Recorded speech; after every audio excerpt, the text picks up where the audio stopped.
Hello दोस्तों, मेरा नाम सुमित चतुर्वेदी है और मैं पिछले 18 सालों से सॉफ्टवेयर इंजीनियरिंग फील्ड में काम कर रहा हूँ।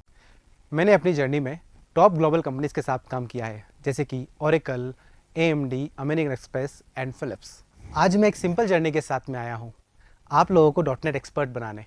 चाहे आप बिगिनर हो, चाहे आप डॉट नेट कोडिंग कर रहे हो, आप लोगों को स्क्रैच से एडवांस लेवल पे डॉट नेट को कैसे सीखा जाए, ये सिखाने आया हूँ। अगर आप सिंसियर हो अपनी प्रोग्रामिंग को लेकर, तो आपको मेरे साथ सिर्फ बने रहना है। आज के सेशन में हम सीखेंगे डॉट नेट टेक्नोलॉजी क्या होती है और इसका यूज़ कहाँ कहाँ हो सकता है। डॉट नेट माइक्रोसॉफ्ट का एक डेवलपर प्लेटफॉर्म है जहाँ पर एप्लीकेशन बनाई जाती है, जैसे कि मोबाइल एप्लीकेशन हो गई, वेब एप्लीकेशंस हो गई, क्लाउड सर्विसेज हो गई, IoT एप्लीकेशंस हो गई, गेम्स हो गए। आप जो चाहे बना सकते हैं। Dot net free, open source और क्रॉस प्लेटफॉर्म एप्लीकेशन है। इसका मतलब हुआ ये आप विंडोज़ एप्लीकेशंस पे तो बना ही सकते हैं, मैक और लिनक्स पे भी बना सकते हैं। इसमें बेसिकली 3 मेन लैंग्वेजेस हैं, सी शार्प, एप शार्प और विजुअल बेसिक। चलिए तो फिर हमारी लैपटॉप स्क्रीन पे चलते हैं। हम आओ दोस्तों, हम लोग देखते हैं कि विजुअल स्टूडियो 2026 को कैसे डाउनलोड करते हैं और कैसे इंस्टॉल करते हैं। सबसे पहले हमें गूगल पे आना है और हमें टाइप करना है visual studio 2026 and download. Press enter.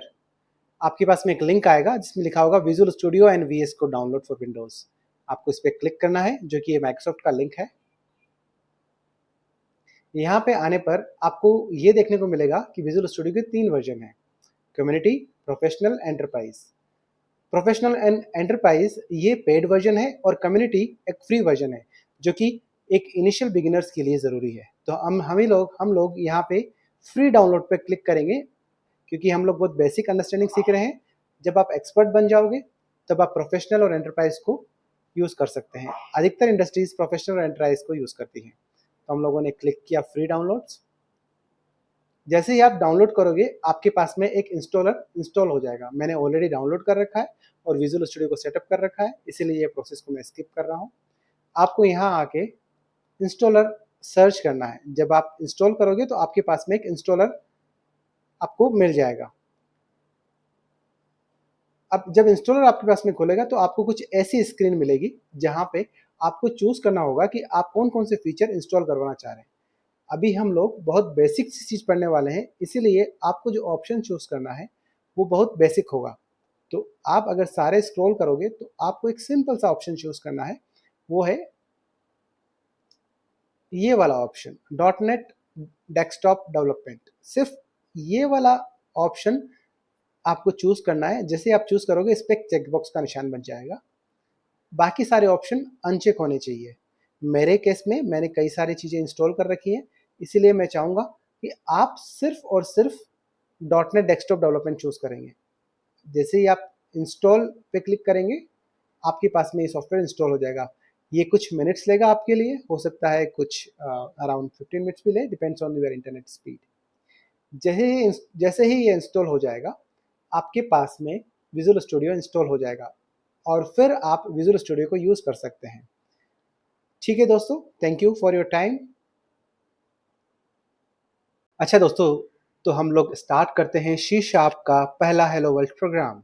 उसके लिए सबसे पहले हमें करना है विजुअल स्टूडियो को लॉन्च। सो हम लोग जाएंगे विजुअल स्टूडियो और आप यहाँ पे देखेंगे विजुअल स्टूडियो ऐप। जब आज से आप क्लिक करेंगे, आई होप आपने विजुअल स्टूडियो इंस्टॉल कर लिया होगा। अब आपके पास में ये पेज आएगा जिसमें कहेगा कंटिन्यू विदाउट कोड, और अगर आप कोई प्रोजेक्ट बनाना चाह रहे हैं तो आपके पास में ये ऑप्शंस आएंगे, create new project, open existing project और ओपन अ फोल्डर। सो हम लोग एक ऑप्शन चूज करेंगे क्रिएट न्यू प्रोजेक्ट, बिकॉज हम लोग पहला प्रोजेक्ट बनाने वाले हैं हेलो वर्ल्ड प्रोग्राम का। आपके पास में पहला ऑप्शन आएगा, आप किस लैंग्वेज में, सी शार्प लैंग्वेज या C++ या सी शार्प, किस लैंग्वेज में आप बनाना चाह रहे हैं। हमारी लैंग्वेज है सी शार्प, सो इसीलिए हम लोग सी शार्प चूज करेंगे। सेकेंड ऑप्शन है हमारे पास में, आप किस प्लेटफॉर्म के लिए एप्लीकेशन बनाना चाह रहे हैं। हमारा प्लेटफॉर्म डेफिनेटली एक विंडोज़ प्लेटफॉर्म है, तो हम लोगों ने विंडोज़ प्लेटफॉर्म चूज किया। और थर्ड ऑप्शन है कि आप किस टाइप की एप्लीकेशन बनाना चाह रहे हैं।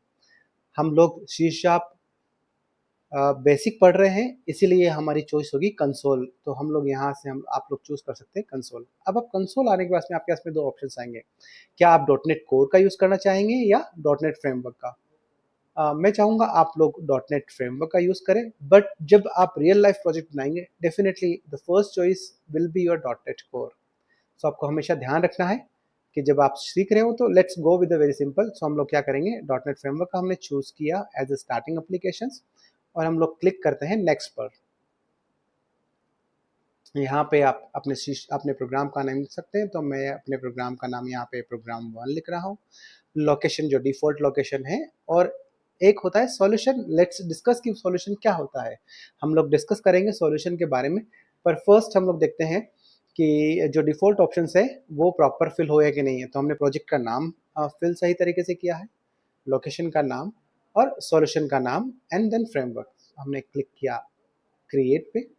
सो ये एक सिंपल कंसोल एप्लीकेशन का प्रोजेक्ट हमें बना के देगा। अब ये जो विंडो है, हम लोग इस विंडो में काफ़ी सारे ऑप्शंस आपको मिलेंगे। अभी हम लोग बहुत कुछ ज़्यादा एक्सप्लेन करने वाले नहीं है। जैसे जैसे हम लोग आगे प्रोग्रेस करेंगे वैसे वैसे हम हर एक ऑप्शंस को ध्यान से समझेंगे। फर्स्ट हम लोग देखते हैं सॉल्यूशन को। अब सॉल्यूशन क्या होता है, आप देखेंगे ये सॉल्यूशन फाइल है और इस सॉल्यूशन फाइल के अंदर हमारे पास में एक प्रोग्राम है, प्रोग्राम 1। बेसिकली जो प्रोग्राम 1 है वो हमारा एक प्रोजेक्ट है, ठीक है। और सॉल्यूशन क्या है, solution is a container of different different projects. So एक सॉल्यूशन मतलब अगर हम लोग किसी किसी रियल लाइफ के प्रॉब्लम की बात करें तो हम लोग क्या करते हैं, स्मॉल स्मॉल उसे मॉड्यूल्स में डिवाइड करते हैं। This module is called here as a project. तो हमारा यहाँ पे एक प्रोग्राम है और इस प्रोग्राम के अंदर हमने क्या बनाया है, एक सिंपल सी फाइल बनी है जिसका नाम है हमारे पास में program.cs फाइल। बेसिकली यही वो फाइल है जहां हमारा C# प्रोग्राम लिखा हुआ है। अगर आप देखेंगे इस फाइल को यहाँ पे, तो इस फाइल का नाम क्या है, program.cs फाइल। और बाकी आप ये जो डिफॉल्ट कोड देख रहे हैं, let's close this window to understand more, let's focus on the this program.cs file. अगर आप इस प्रोग्राम फाइल्स को देखेंगे तो हमारा C# का कोड आपको दिखेगा। अभी यहाँ पे आपको काफ़ी सारी चीज़ें दिख रही हैं, मैं अननेसेसरी कोड को यहाँ पे हटा देता हूँ। Let's I'll remove this namespace, I remove this, and let me remove this internal keyword also.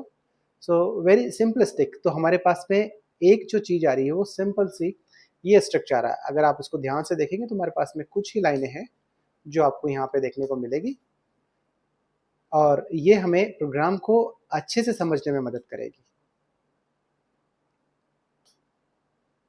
ठीक है। बेसिकली अगर हम ध्यान से देखें तो 3 लाइन है, इसके अलावा हमारे पास में कुछ भी नहीं है, ठीक है। तो अब इसके अंदर एक सिंपल सी मैं लाइन लिखने वाला हूं, कंसोल डॉट राइट लाइन, और इसके अंदर हमने लिखा hello world of C#। Okay, so एक सिंपल सी लाइन लिखिए, console write line hello world of C#। अब बेसिकली आप सोचना चाहेंगे कंसोल क्या है। बेसिकली जो हमारा प्रोजेक्ट है वो कंसोल एप्लीकेशन है। तो कंसोल होता क्या है, जैसे आप लोग, मैंने यहाँ पे विंडोज़ R दबाया है, या फिर आप यहाँ पे रन विंडो पे जाके रन को क्लिक कर सकते हैं, और आप यहाँ पे जब भी टाइप करते हैं CMD, तो CMD एक कुछ नहीं होता है, CMD होता है एक कमांड विंडो। तो अगर आपका टारगेट है ऐसा प्रोग्राम बनाना जो कंसोल से डील करता हो, जैसे मुझे यहाँ पे चाहिए हेलो वर्ल्ड ऑफ C#, अगर ये आउटपुट मुझे यहाँ पे चाहिए वो भी प्रोग्रामिंग के थ्रू, तो मैंने इस प्रोजेक्ट को बनाया है। तो बेसिकली आउटपुट हमारा टारगेट क्या है कि हम कंसोल पे कुछ मैसेज प्रिंट करवाना चाह रहे हैं यहाँ पे। तो अगर आप कंसोल डॉट राइट लाइन लिखेंगे तो ये हमें इस कंसोल पे आउटपुट प्रिंट करके देगा हेलो वर्ल्ड ऑफ C#। अब हम लोग समझते हैं कि कंसोल क्या होता है। कंसोल एक सिंपल क्लास है।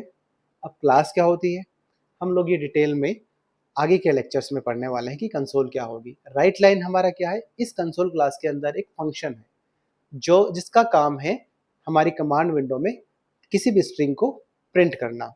ये हमारे पास में रेडीमेड फंक्शंस हैं, और ये फंक्शन और क्लासेस कहाँ से आ रहे हैं, ये हमारे पास में आ रहे हैं सिस्टम क्लास की एक लाइब्रेरी से।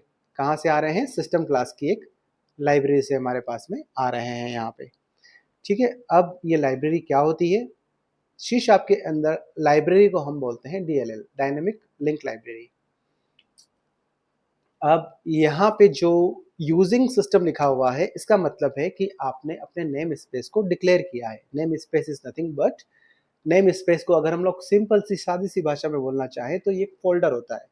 ठीक है, बेसिकली क्या है, हमारा एक फोल्डर है, और इस फोल्डर के अंदर क्या होता है? इस फोल्डर के अंदर कई सारी फाइल्स होती है। फाइल्स कुछ भी हो सकती है, जैसे क्लास से रिलेटेड फाइल्स हो सकती हैं, हमारे पास में इंटरफेस से रिलेटेड फाइल हो सकती है, हमारे पास में डेलीगेट से रिलेटेड फाइल हो सकती है, हमारे पास में इनम से रिलेटेड फाइल हो सकती है। ऐसे ही कई प्रकार की फाइल्स होती है सी शार्प के अंदर। बेसिकली कई प्रकार की फंक्शनलिटीज होती है सी शार्प के अंदर, वो हम लोग एक किसी फोल्डर के अंदर रख लेते हैं, और इस फोल्डर का नाम दे देते हैं एक लॉजिकल नाम। फॉर एग्जांपल, अगर मैं ये सारी